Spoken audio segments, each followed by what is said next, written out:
Hello everyone, my name is Chris and I just played a few games after the mid-season 6 got released, and here's going to be a little vent when it's gonna come down to Zarya being such an oppressive option on the current state of the game. The fact that you have pretty much infinite bubbles when you are bubbling a person and then you wait for another one, and by the time the second one ends, your first one is already being recovered is absolutely insane. So if you're not familiar with buffs, her health got increased from 200 to 225, cooldown decreased from 10 to 8, and size increased for 15%. And bubbles are actually super freaking huge. Like if you bubble your teammate, the chances of him farming you energy are astronomical. They are at the all-time high. And there is nothing your opponents can do. It's like we are bringing the Zarya meta where you can just solo carry alone, and it's interesting how Overwatch developers are tuning characters in a way that support role becomes DPS, and then slowly DPS becomes like a meh, and then you have a tank that's space creating, but now you have a DPS tank that's actually a DPS, and he can actually support by bubbling as well, which is very strange, but very nice. If you look at the Zarya's matchups, I feel like she's only horrible on sniper maps against Sigma, as you're just gonna get outpoked, and the fact that you don't have any defensive options for your team, such as shields, well, they are very much necessary in that regard. Makes the character not as good and not as versatile as I would think she would be. I mean, in a non-coordinated scenario, of course, Zarya is incredibly strong into Sigma, but in reality, when your dudes are playing Baptiste, Zenyatta, Widowmaker, and Hanzo, there is nothing the enemy team can do, as they don't have any protection, and Zarya can get bursted through her 2 bubbles, plus people can count to 2 and destroy her at the same time. Problem with Zarya is very simple. What do? I had a game, again, the Hollywood game, right? When I would just press my bubble and freely walk onto 4 people and either right-click 4 of them or just full charge the support who has no escape buttons, such as like Zenyatta or any other support without the helpful button. In reality, what do you even do? You have infinite bubbles, you have insane amounts of damage output. I'm telling you, we are going in an absolute Zarya meta. I wanted to make a video on how Orisa meta is ruining the fun in the game, as all you see is just Bastion, all you see is just Orisa, and then Bop, and then Illari, and then you have like a Torbjorn for the full cancer team comp. Well, in reality, right now, we are entering the Zarya-only territory. There is not a single character that can do anything. I cannot think about any character now that can do anything against good Zarya player. Doomfist? Absolutely not. Diva? Get completely rolled. Junker Queen? No. Orisa? You have to understand that your bubbles recover so fast, especially if you have a teammate that's playing on a certain DPS character who has the options of going in and then completely disengaging after the bubble is gone. For example, we tried it with Mei on Nepal, and it was actually great. Dude just goes in, left clicks, I bubble him, nothing enemy team can do against that.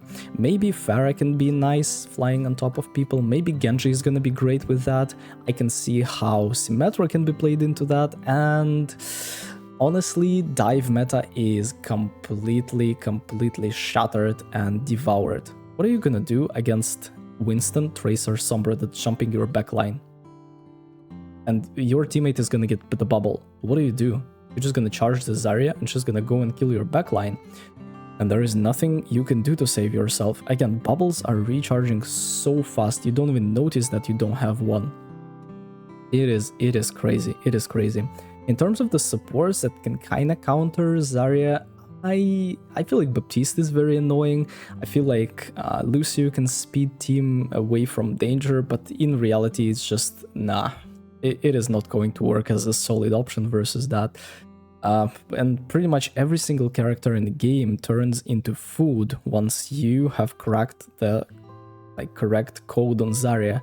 I only played the game but never watched the top 500 lobbies, but I suspect people will only play Zarya, and there is nothing we can do in that regard.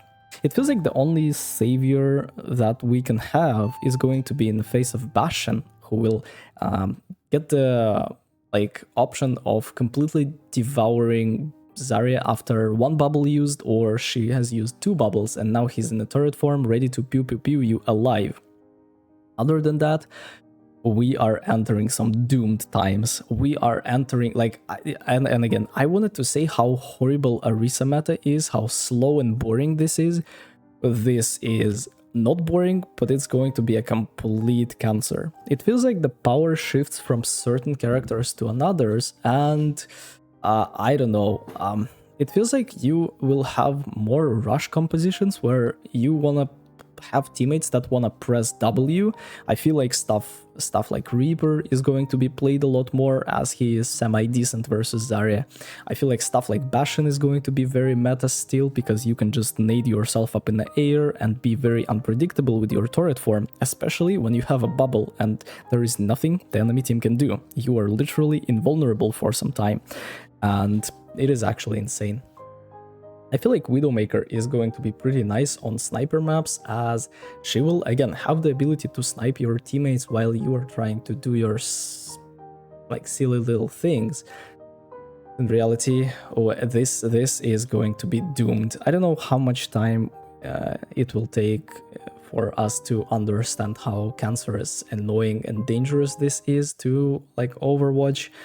I feel like it completely devours all the fun and all the versatility when it comes to tank players. Like you wanted to play Doomfist and wanted to go in. Well, every single time the teammate is going to get bubbled, or the enemy support or enemy squishy that you are going and engaging on with Doomfist. You wanted to play Junker Queen and you wanted to solo or duo ult a few of the dudes. If you have the line of sight of them, you can bubble. Diva, let's just not talk about Diva. I feel like dive is completely obliterated from the game, especially if it's not coordinated, which is 99% of the dives in ranked below GM 3 level. It feels like people have no idea how to communicate, and the characters are so goddamn difficult to utilize that it's absolutely not worth it to go for the dive option. It is very nice. I feel like they kind of broke the game in that regard, but it is going to be pretty fun finding ways to counter Zarya, finding ways to maybe people are going to get a lot more conscious about the bubble management. They will count in the microphone more, and as this is actually very freaking important. The difference between Zarya with 0 bubbles and Zarya with 2 bubbles are actually 2 different characters. When it comes to spam, you imagine you play Junkrat, imagine you play who else is a spam character? Torbjorn, Pharah, and then you have maybe Echo. They are a Hanzo.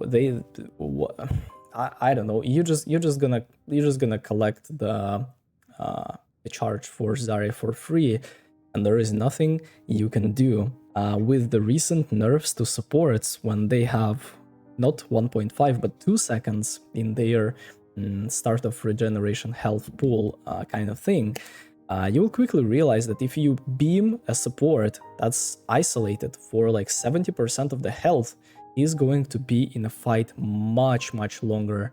He's going to be back in the fight much longer than it should be. Anyways, that was a little rant I had for you today. Just some observations that I got from playing Zarya, and she went from the B tier tank to an absolute S tier in my personal opinion. Thing is completely busted and broken. We'll see how it will go. Thank you very much for watching. Let me know in the comment section what do you think about this situation. See you in the next one. Take care.